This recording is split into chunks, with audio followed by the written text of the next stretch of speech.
Essa videoaula vai ser uma breve explicação sobre o protocolo OSPF.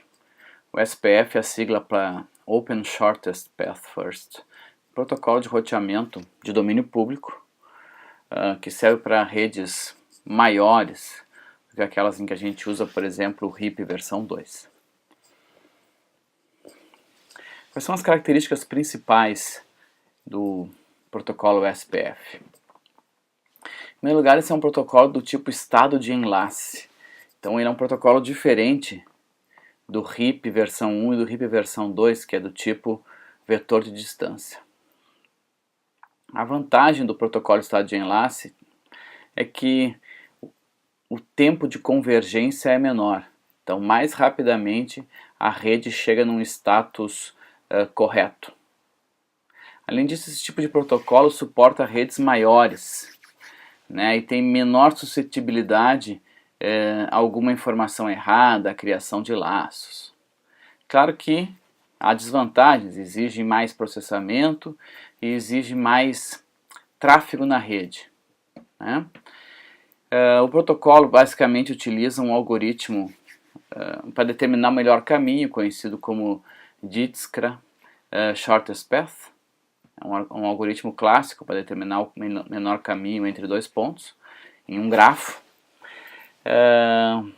E como esse algoritmo tem algum impacto em termos de CPU e memória, a gente utiliza com ele o conceito de áreas para diminuir esse uso de CPU e esse uso de memória. Basicamente, o que são áreas? A gente divide a nossa grande rede em pequenos blocos. E aí restringe o tráfego maior a esses pequenos blocos. É um protocolo do tipo classless, isso é, as máscaras são transmitidas, é possível utilizar máscaras de tamanho diferente, é possível agrupar redes em superredes. E é um protocolo que permite o balanceamento de carga, contanto que os diversos caminhos, as diversas rotas apresentem o mesmo custo. Além disso, uma outra característica desse protocolo é que ele utiliza mensagens do tipo multicast, autenticação e marcação de rota para saber quando uma marcação de rota para saber quando uma rota é externa à rede OSPF. Como é que funciona basicamente o protocolo? É necessário que os diversos roteadores estabeleçam relações para a troca de mensagens. Então, roteadores que vão trocar mensagens vão estabelecer uma relação chamada adjacência. Apenas roteadores que são adjacentes trocam mensagens de roteamento. Para estabelecer essa adjacência, é primeiro enviado um pacote cujo nome é hello. E se dois roteadores chegarem a um determinado acordo, eles vão acabar se tornando adjacentes ou vizinhos, como a gente quiser chamar. Para saber quem são os roteadores vizinhos de um determinado roteador da Cisco, por exemplo, existe um comando que é o comando show IP ou SPF neighbor. Ali é possível ver com que roteadores foram estabelecidas adjacências, foram estabelecidas relações, com que roteadores haverá troca de mensagens. Essa adjacência ela é estabelecida de acordo com o tipo de roteador e com o tipo de enlace. Nem todos os vizinhos vão ser adjacentes de um determinado roteador. Basicamente, esses roteadores, após estabelecerem uma adjacência, eles vão trocar mensagens. Que mensagens são essas? O que um roteador envia para o seu adjacente, na verdade, é o que a gente chama de anúncios de estados de enlace, ou LSAs. Então, um roteador envia para um outro roteador adjacente várias LSAs, várias informações sobre os enlaces. Né? Essas LSAs, ou esses LSAs, vão descrever todos os enlaces de um determinado roteador. Né? Existem alguns tipos de enlace. Por exemplo, a gente chama de stub aquela rede que só apresenta uma saída para a rede maior. Mas existem enlaces com roteadores de outro. Como a gente tem várias áreas, eu posso ter enlaces que ligam áreas diferentes, eu posso ter enlaces que estão dentro de uma mesma área, enfim, há diversos tipos de enlace. O importante é a gente perceber o seguinte: cada troca de mensagens serão enviados LSAs para o roteador adjacente, né? Esses LSAs, esses anúncios de estados de enlace, eles vão ser armazenados num banco de dados dentro de um roteador. Esse banco de dados é chamado de banco de dados de estado de enlace, né, ou Link State Database. Todos os roteadores vão criar um grande banco de dados de estado de enlace. Em algum momento, todos os roteadores vão ter um banco de dados de estado de enlace semelhantes, parecidos, eu diria até iguais. Todos os roteadores têm que formar, digamos assim, um desenho da rede, um desenho igual. Por isso que esses LSAs são retransmitidos para todos os outros roteadores. Esse processo de retransmitir esses LSAs a todos os outros roteadores, para que todos tenham o mesmo banco de dados, um banco de dados semelhante, chama-se flooding. Esta replicação dos LSAs para os outros roteadores chama-se flooding. Então, todos os roteadores, pelo menos de uma área, de uma determinada área, vão ter banco de dados idênticos. Por isso esse conceito de área. Se não houvesse área, todos os roteadores teriam que ter bancos de dados idênticos na rede completa. Isso tornaria esse banco de dados muito grande, muito complexo. Então, digamos assim, a identidade entre os diversos bancos de dados, na verdade, ocorre dentro de uma área. Então, roteadores adjacentes vão ficar trocando LSAs. Depois da montagem do banco de dados, depois que o roteador montou o seu banco de dados com os LSAs recebidos, o algoritmo citado no primeiro slide, o algoritmo SPF, é utilizado para gerar uma árvore, gerar um grafo que vai permitir gerar depois as rotas. Então, temos o banco de dados de estado de enlace. A partir desse banco de dados é gerado um grafo. A partir desse grafo é gerada a tabela de roteamento propriamente dita. Uma característica importante desse protocolo é que, ao contrário de um protocolo como o RIP, que fica enviando atualizações da tabela de roteamento de 30 em 30 segundos, após o flooding, quer dizer, após essa replicação dos LSAs, o protocolo praticamente permanece em silêncio.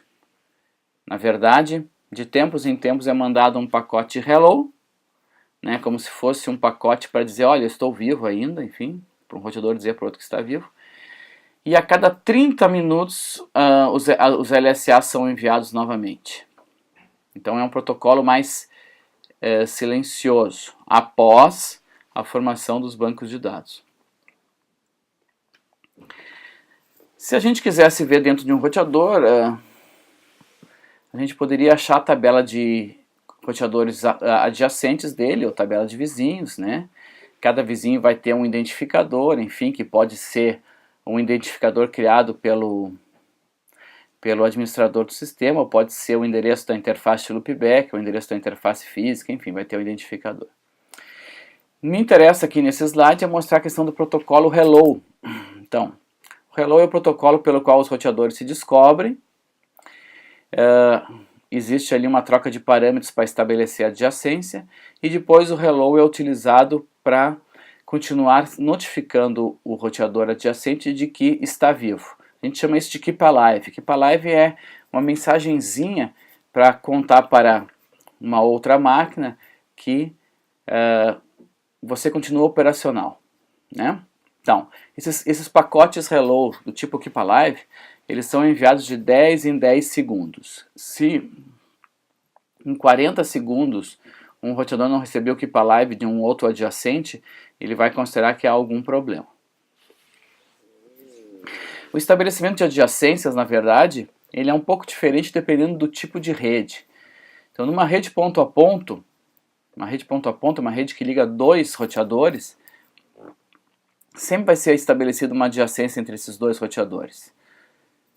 Já numa rede broadcast, como por exemplo uma rede Ethernet, apenas alguns roteadores vão estabelecer adjacências. Eu posso ter uma rede Ethernet, por exemplo, com 10 roteadores ligados em um determinado switch. não haverá adjacência entre os 10 roteadores. Nós vamos ver mais adiante que essa adjacência é um pouco controlada para evitar o excesso de tráfego na rede. Existe ainda um tipo muito importante que é o tipo link virtual, né? Que é o estabelecimento de uma adjacência para corrigir uma queda da rede. Nós vamos ver um pouquinho mais adiante isso. Aqui, nesse slide, a gente tem um exemplo do problema do estabelecimento de adjacências numa rede multiponto, ou uma rede multiacesso, como quiser chamar. Temos aqui os roteadores A, B, C, D e E. E se todos estabelecessem adjacências entre si, a gente teria essa espécie de conexão virtual aqui entre o A e todos os outros roteadores, o D e todos os outros roteadores. Na verdade, a gente teria N vezes N menos 1 sobre duas adjacências. Isso acarretaria um flooding muito grande, uma quantidade muito grande de LSAs sendo transmitidas. Para evitar isso, em uma rede broadcast, uma rede, por exemplo, local, o estabelecimento de adjacência é um pouquinho diferente.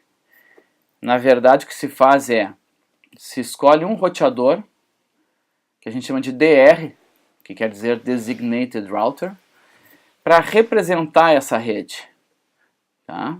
Para representar essa rede local para o resto da rede total. Esse DR vai gerenciar os LSAs daquele segmento de broadcast. Se escolhe um segundo roteador, que vai ser o BDR, que é um DR de backup, né? Como é que isso funciona? Os diversos roteadores estabelecem adjacência apenas com o DR e com o BDR. Todos os roteadores da rede local, eles ficam enviando pacotes hello, ou enviam pacotes hello para o endereço multicast 224.0.0.5. Os roteadores que não são DR e BDR, eles vão enviar os seus anúncios apenas para o DR e o BDR, através do endereço 224.0.0.6. E o DR vai ser o único que vai replicar os LSAs para os outros. Então todo mundo envia seus LSAs para o DR, e o DR é o único que reenvia esses LSAs para todos os outros que fazem parte da rede. Esse desenho aqui mostra então, a gente tem aqui uma rede local, com 5 roteadores. Então um foi escolhido, o DR foi escolhido, e a comunicação se dá entre cada um dos outros roteadores e o DR.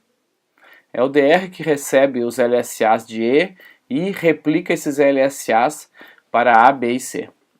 A escolha do DR segue alguns procedimentos, depende do identificador do roteador ou depende mesmo da configuração do gerente de rede. Escolha do DR e do BDR. Então, apenas para reforçar, o que é o flooding? É a atualização de todos os mapas topológicos nos roteadores. Tá? Esses mapas topológicos são também conhecidos como bancos de dados de estado de enlace. Para diminuir o flooding, se utilizam áreas e também se utiliza o conceito de DR dentro de redes de broadcast. Tudo isso é para diminuir o número de mensagens na hora dessa replicação, desse flooding. Tá? O flooding, então, são pacotes que são enviados, o flooding ocorre quando há o envio dos LSAs, né? Esses LSAs são enviados de 30 em 30 minutos. Tá?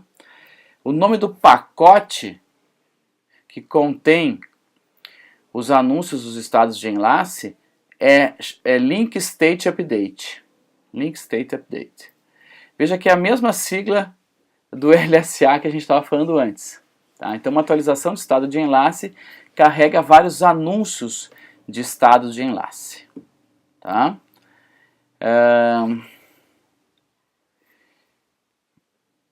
A gente viu já que, então, que uma rede ponto a ponto, essas atualizações vão dar entre os dois roteadores, e numa rede broadcast, na verdade, é o DR e o seu backup que vão controlar isso. Existe uma resposta. Para cada update existe uma resposta chamada Link State Acknowledgement. Essa sim, desculpa, eu tinha falado antes, mas esse sim contém a mesma sigla do LSA. Então a gente não deve confundir Link State Acknowledgement com link state advertisement. Um são anúncios e o outro é a confirmação.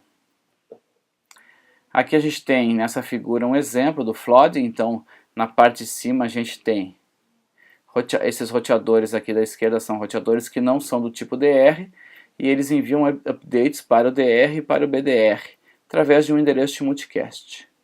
E o DR envia os updates para todos os roteadores da rede através de outro endereço de multicast. Veja, o endereço de multicast para comunicação entre quem não é DR e quem é DR é o 224.006.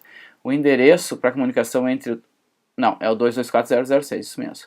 O endereço para comunicação do DR com quem não é DR é o 224.005. Certo?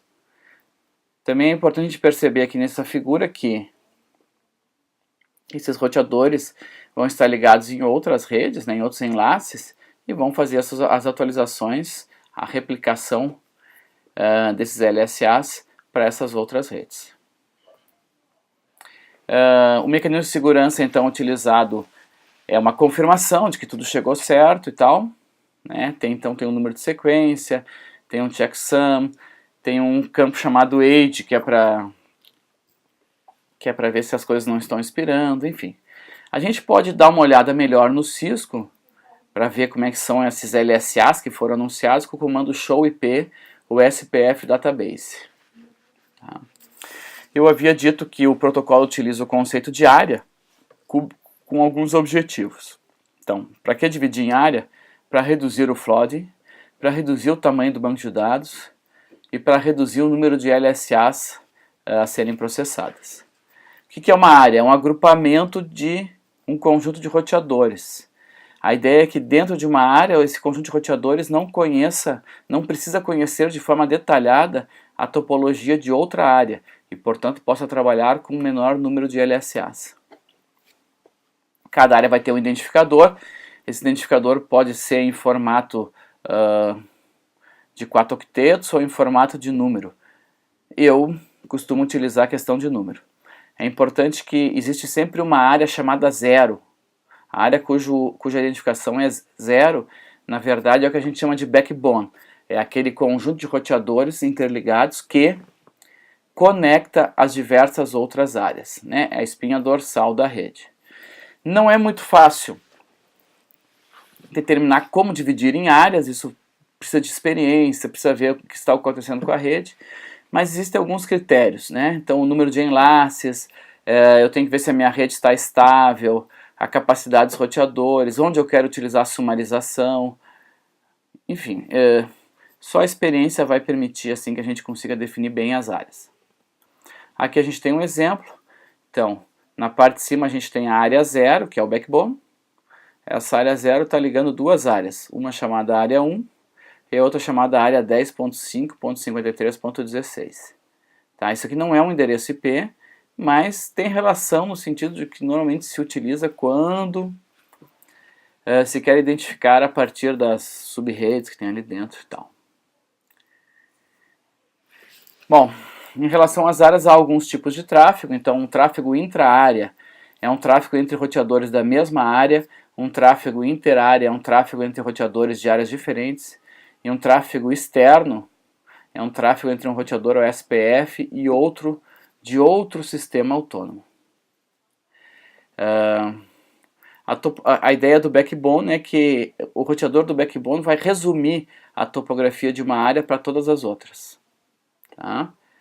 Todo o tráfego entre duas áreas distintas vai passar pelo backbone. Tendo visto essas questões das áreas, a gente tem então, nesse mesmo contexto, tipos de roteadores diferentes. Um roteador interno é um roteador que pertence, todas as interfaces estão dentro de uma mesma área. Tá? Então, ele tem lá um banco de dados de estado de enlace. Um roteador do tipo ABR, quer dizer roteador de borda de área, é um roteador que conecta duas áreas distintas. Na verdade, vai conectar uma área ao backbone, vai conectar uma área qualquer à área 0. Vai ter um banco de dados de estado de enlace para cada área. Então, é um roteador que precisa ter uma capacidade maior do que o primeiro. Um roteador de backbone é um roteador que tem pelo menos uma interface no backbone. Todo ABR é um BR, todo roteador de borda é também um roteador de backbone. No entanto, existem roteadores de backbone que estão apenas no backbone, não estão em nenhuma área. Aí ele é apenas um BR. E existe o roteador de borda de sistema autônomo, que é justamente o roteador que faz a ligação com outra rede, que não tem nada a ver com SPF, outra rede de outra empresa. Então aqui nesse desenho a gente consegue ver isso. Por exemplo, este roteador, esses dois roteadores aqui, bem como outros aqui dentro, são roteadores internos. São roteadores que estão dentro de uma área. A gente pode ver que as interfaces desse roteador da esquerda, todas elas estão dentro da área 1. Este roteador aqui, apontado pelo mouse, é um roteador de borda de área, assim como esse da direita aqui, roteador de borda de área. Tá? Assim como ele é um roteador de borda de área, por que ele é um roteador de borda de área? Porque ele está ligado na área 1 e na área 0, que é o backbone. Mesma coisa esse aqui da direita. Além disso, ele é um roteador de backbone, porque ele tem duas interfaces aqui, esse roteador da direita, no backbone. Esse da esquerda tem duas interfaces também no backbone, então são roteadores do tipo BR. Esse roteadorzinho aqui de cima, bem como outros aqui, são apenas BRs. Por quê? Porque eles não estão ligados em área nenhuma a não ser no backbone. Estão ligados apenas na área 0. Então eles não são roteadores de borda de área, mas são roteadores de backbone. E por último a gente tem esse roteador aqui que está falando um outro protocolo com um roteador de outro sistema autônomo. E portanto ele é um roteador de borda de sistema autônomo. O que isso importa? Cada roteador vai transmitir LSAs diferentes de acordo com o seu tipo. Né? Bom, quando a gente vai planejar áreas, é importante a gente planeje para consertar alguns problemas que podem ocorrer. Por exemplo, a gente pode ter um link que cause um isolamento entre duas partes da mesma área. Né? Se as duas partes tiverem acesso a um ABR, não vai ter problema. Então aqui a gente tem um exemplo. Nessa primeira figura, se este link aqui de cima cair, essas máquinas não vão ficar isoladas, porque na verdade há duas ligações, a gente pode ver aqui embaixo, há duas ligações com o ABR, com a rede 0. Há dois ABRs ligando a área 3 à rede 0. Então aqui a gente vai manter a conectividade. Então sempre que a gente planejar áreas, a gente deve planejar para evitar o isolamento. A mesma coisa o backbone. Então, é importante, aqui no desenho de cima a gente tem isso aqui, é o backbone, área 2, área 1. Se cair um determinado enlace, né, dependendo do enlace que cair, a gente acaba tendo um isolamento. A gente pode ver que se tivesse caído um desses dois enlaces aqui, desse lado esquerdo, a gente não teria esse isolamento. Então a redundância em termos de enlaces é uma coisa bastante importante. Uma das maneiras de consertar os problemas que pode acontecer de particionamento é utilizar o que a gente chama de links virtuais, ou virtual links. Né? O que é um virtual link? Um virtual link é essa situação aqui. Houve um rompimento do backbone. Então a gente usa a área 1 como um backbone reserva. A gente configura esses dois roteadores da área 1 para criar um virtual link para isso funcionar como backbone. Então percebam que o SPF apresenta características mais robustas do que outros protocolos para solucionar problemas. Quais são os tipos de LSAs existentes? O tipo 1 é o tipo produzido por cada roteador. Ele lista os enlaces, os seus custos, evidentemente também, do próprio roteador, e eles são espalhados dentro de uma área. Então os LSAs do tipo 1 vão ser espalhados dentro da área e contém informações sobre os estados de enlace de cada roteador. O tipo 2 é aquele produzido pelo DR. Então ele acaba incluindo os estados de enlace de outros roteadores, né? E ele é espalhado também dentro de uma área. Eu posso ver isso dando o comando show IP USPF Database Router. Ali é possível ver os diversos LSAs que foram recebidos por um determinado roteador. Aqui a gente tem um exemplo, então. Tipo 1, esse roteador aqui, ele está mandando os estados de enlace para os diversos vizinhos adjacentes, né? Então tá lá, tipo 1, a identificação do roteador, o número de links que ele tem e finalmente a descrição dos 3 links. O tipo 2 é mandado pelo DR, ele é semelhante, só que ele vai conter, a gente pode ver aqui, ó, 192.168.30.20, 192.168.30.10, 30.10 é o que? É um enlace desse outro roteador aqui. Então ele vai conter LSA já de outros roteadores. Depois a gente tem o tipo 3 e o tipo 4. O tipo 3 é enviado por roteadores de borda de área. Serve para anunciar destinos para fora da área. Tá? Vai ser enviado, o tipo 3 vai ser enviado para o backbone para anunciar destino de uma determinada área para outras conhecerem. Então rotas default internas ao SPF são anunciadas pelo tipo 3. Enfim, o ABR vai originar uma LSA para cada destino. Tá? É importante que não vai rodar o algoritmo SPF para essas rotas. Para ver isso, a gente pode dar o comando show IP ao SPF Database Summary.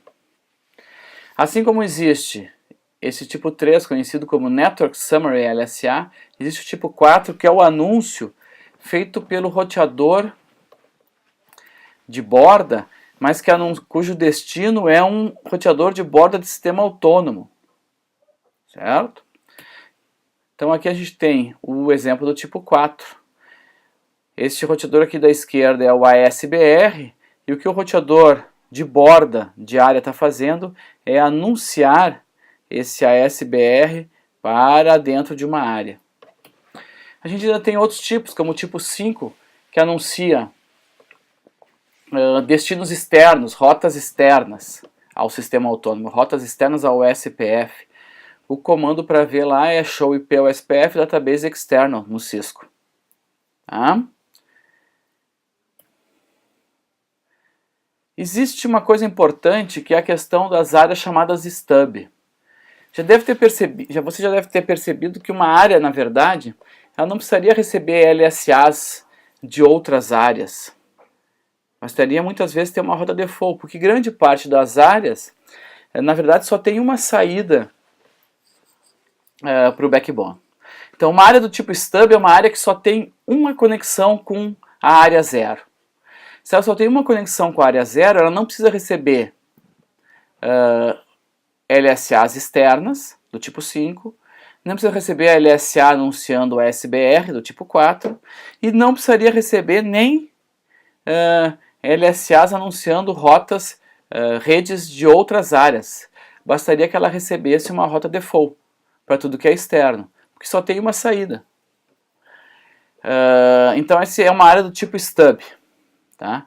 Ela nunca vai formar link virtual dentro dela, porque ela não tem duas conexões. Tá? Ela nunca vai ter um ASBR dentro dela, porque ela só tem uma conexão. E nunca vai usar mais do que um ABR. Mas ela pode ter uma definição no seu tráfego. Tá? Então aqui a gente tem um exemplo. A área 2 é uma área do tipo stub. Só tem uma ligação, que é esse roteador pelo qual eu estou passando o mouse aqui. Então, por que esse roteador vai anunciar o ASBR, vai anunciar rotas externas ou vai anunciar rotas de outras áreas? Se na verdade basta que ele anuncie a si mesmo como uma espécie de gateway default. É preciso fazer uma configuração para uma área funcionar dessa maneira. Né? Mas essa configuração vai permitir que haja um tráfego menor de LSAs dentro da área. Tá? Existem 3 tipos de áreas stub. Uma é chamada de stub area, onde não há LSAs do tipo 4 e 5. Uma é chamada de total stub area, em que não há LSAs do tipo 3, 4 e 5. Tá? E existe também um tipo chamado not so stub area, que é uma área que só tem uma ligação com o SPF, mas pode ter uma ligação com uma rede externa, né? Que é esse exemplo aqui. Então a área 2 ela é stub do ponto de vista de SPF, mas ela tem uma ligação externa. falando RIP, por exemplo, nesse exemplo. Nesse caso, tá, a área do tipo Not So Stub, ela vai permitir, vai redistribuir rotas externas para a rede OSPF. Por último, uma característica importante do OSPF é a questão da escolha das rotas. Né? O OSPF permite que a gente tenha múltiplos caminhos ativos, né? Que a gente faça balanceamento de carga. Tá? Ela vai sempre selecionar a rota mais específica, mas pode fazer balanceamento de carga. Então, há uma priorização dos tipos de caminhos, se é um caminho intra-área, interárea, se é um caminho externo do tipo E1 ou caminho externo do tipo E2. Tá? Mas, se houver várias rotas com o mesmo custo e o mesmo tipo de caminho, vai utilizar todas essas rotas. Tá?